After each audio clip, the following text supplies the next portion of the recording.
Ito lang yung magiging ugat ng ikasiselos ng lalaki na, nako, yung babae na ito sexy. For sure magsiselos at saka magsiselos lang ako dito.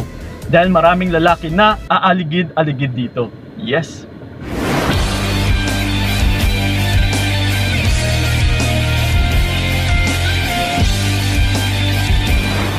Yon, what's up? Ayan, kamusta mga utol, and then welcome sa video na ito. So once again, this is pa yung kaibigan ni Kiko. So syempre, usapang pag-ibig na naman. Dahil ito, ang magiging topic natin sa video na ito is kapag nakafocus ka sa sarili mo, ay mas lalo siyang kakapit sa'yo. Yes. Well, ito mga utol, sa pamagat pa lang natin is nasasagot na yung katanungan. Na once na nakafocus ka sa iyong sarili, ay sigurado, kakapit at kakapit siya sa'yo. Okay? Lalong-lalo na sa inyo ng mga kababaihan. Ito mga utol ha, based on my experience, kung ipagkukumpara ko or bigyan natin ng comparison yung iba't ibang babae na nakasalamuha ko or which is nakaugnayan ko rin. Well, meron talagang babae na yung tipong parang hahabol-habulin ko siya. Na yung tipong hindi ko kayang mawala yung babae na ito. Okay?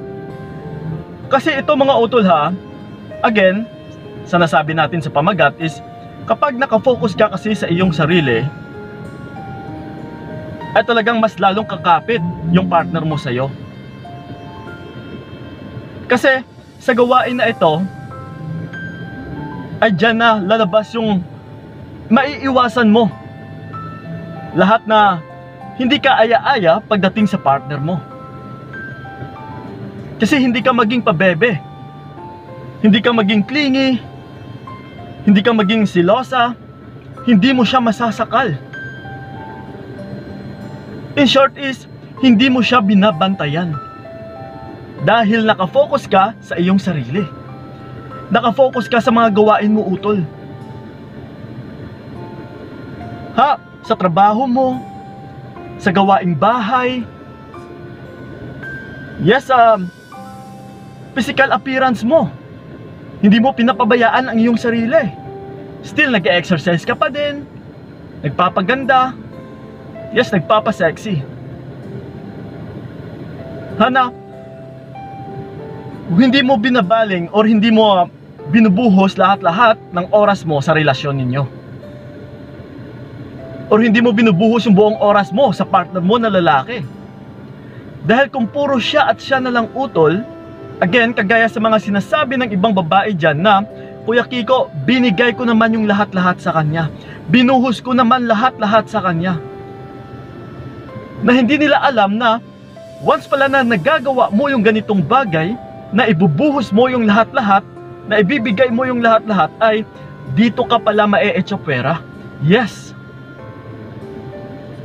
Yun po ang rason kung bakit na-echopera kayo. Dahil binuhos mo yung lahat-lahat. Dahil sa gawain na ito, ay wala kang ibang magagawa or wala kang ibang gagawin, kundi siya at siya na lang yung babantayan mo. Sa bawat kinikilos niya, magsiselos ka. Sa bawat din kinikilos niya is mabibigyan ka ng distraction sa iyong sarili. Mabibigyan ka ng katanungan. Uy, ano kaya yung ibig sabihin nito? Ano kaya yung ibig sabihin ng my day niya? Ano kaya yung ibig sabihin na bakit hindi siya nagme-message sa akin? Bakit hindi siya kaagad nagre-reply? Yes. Actually mga utol, mas lalong nakakawala ng atraksyon once na yung focus mo ay nasa partner lang or nasa partner mo lang. Yung partner mo naman ngayon na binibigyan mo ng toon, ng atensyon, na siya at siya na lang is mawawalan at saka mawawalan talaga siya ng gana sa'yo. Hindi ka na magiging attractive pagdating sa kanya.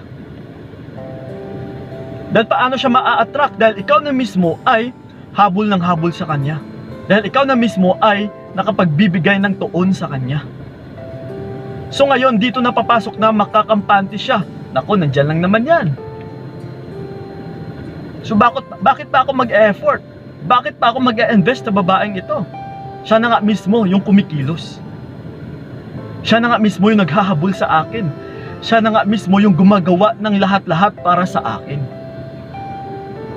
Kaya ngayon, ito rin yung tanging paraan kung bakit mas lalo kang nahihirapan. Or ito din yung tanging rason kung bakit ka nahihirapan. Dahil din sa ginagawa mo na pagbibigay ng lahat-lahat sa kanya.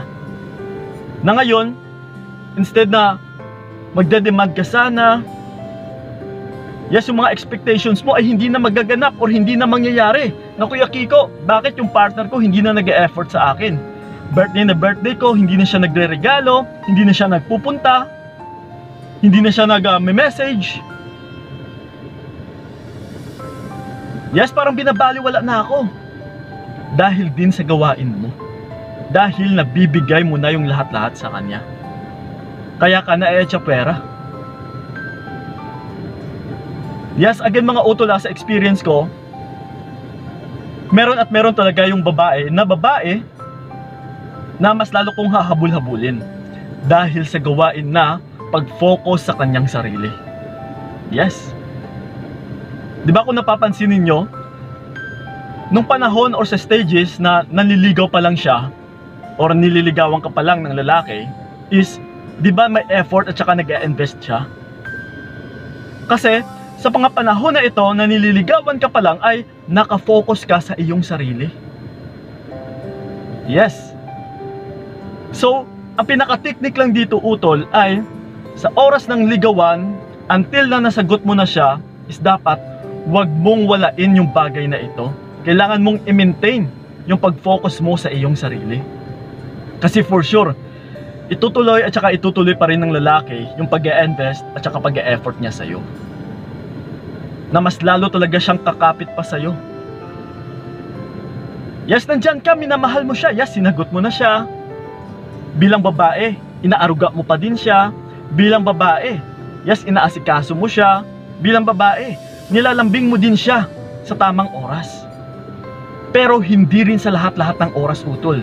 Dahil yung pinaglalaanan mo ng buong oras mo ay nasa sarili mo. Hayaan mo lang yung lalaki, nandyan lang yan, aaligid-aligid sa'yo. Hindi yan mawawala utol hanggat minamahal ka. At saka hindi yan mawawala kapag nakafocus ka lang sa iyong sarili. Dahil alam niya, na ikaw na babae ay may pangarap. Dahil ikaw na babae ay malaki yung value mo. Mataas yung value mo. May respeto sa sarili. Yes, na pwede talagang ipagmamalaki. Kasi ito mga utol kung i-compare natin sa babaeng sexy, maganda, pero low value.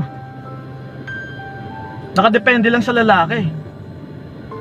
Yung tipong wala rin kaalam-alam, kulang sa mga kaalaman, versus dito sa babae na high value. Na maraming alam, may trabaho, independent, maganda, sexy din. So sino yung pipiliin dito ng lalaki? Siyempre dito sa sigurado. Dito sa may alam. Dito sa marunong mag-alaga, marunong mag-asikaso, dahil dito nagpapahiwatig na kung gaano ka rin ka maasikaso sa magiging anak ninyo someday or sa magiging pamilya ninyo someday. Pero kung babae ka na puro pampaganda lang, pampasexy lang, labas-labas cleavage, yes, puro dibdib lang, na yun lang yung tanging alam mo, sakit sa ulo lang din ito pagdating sa aming mga lalaki. Kasi, for sure, ito lang yung magiging ugat ng ikasiselos ng lalaki na, nako, yung babae na ito sexy, for sure magsiselos at saka magsiselos lang ako dito. Dahil maraming lalaki na aaligid-aligid dito. Yes. So again mga utol be a high value woman. Mag-focus ka sa iyong sarili. Hindi yan mawawala sa iyo utol. Kapag minamahal ka ng lalaki, nandyan at saka nandyan lang yan. Pero siguraduhin mo na wala ka ring nagagawang kasalanan. Na wala siyang pagkukunan ng rason or dahilan kung bakit ka aatrasan. Mag-focus ka lang sa iyong sarili. Pakita mo yung pagmamahal mo sa kanya, pero still 80% ay may pagmamahal ka pa rin sa iyong sarili. Okay? So yun lang po mga utol ha, sana'y nakatulong talaga yung video na ito. So yun lang po, maraming salamat. So ingat kayo ha, God bless and babush! Binigay ko lahat para wala kang masabi, kaya nga hindi